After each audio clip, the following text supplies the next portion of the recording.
A lot of reforms have taken place in Saudi Arabia in the economic area in the last few years. I mean, if I point out maybe a few of them, the first one would be increasing non-oil revenue. So, the value-added tax has been introduced, various excises have been introduced, and I think this is a really big step given the history of very limited taxation in the country and indeed in the region.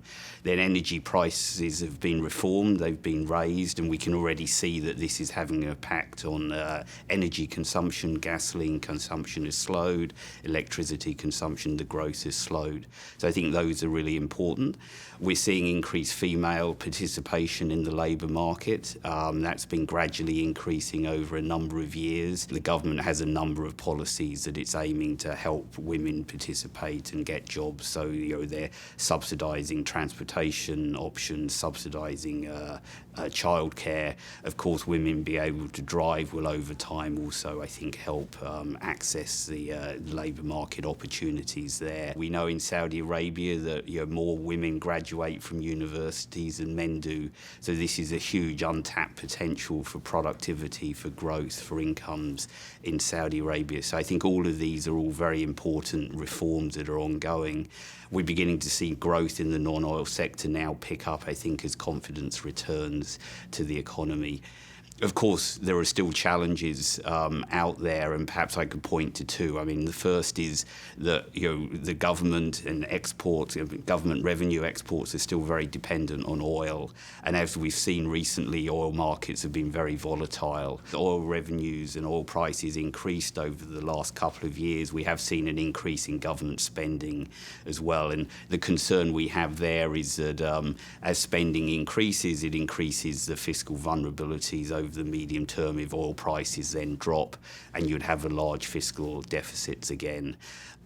So I think, again, the oil market provides challenges to Saudi Arabia in terms of how you manage the volatility. Clearly, it's a huge source of revenues for the economy, but also they can swing significantly year to year, and really managing that volatility, not increasing spending too much when oil prices go up, and then not having to cut spending too much when oil prices go down, I think is really important.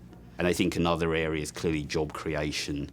Saudi Arabia has a young population, increasingly well-educated population. Those people are coming into the labour force. They want jobs, and creating jobs, I think, is going to be a significant challenge. The government's aware of this. They're implementing a number of policies to help with employment. And then I think another area where things are also happening is clearly there's been this sort of focus on trying to switch away from expatriate labour towards greater growth in national labour, and maybe focusing more on technology, capital investment to create jobs that are going to be attractive to Saudis rather than relying on low-skilled, low-wage expats. That's clearly something that's ongoing. Again, it'll take time to switch between nationals and expatriate labour in the sector, but I think is important.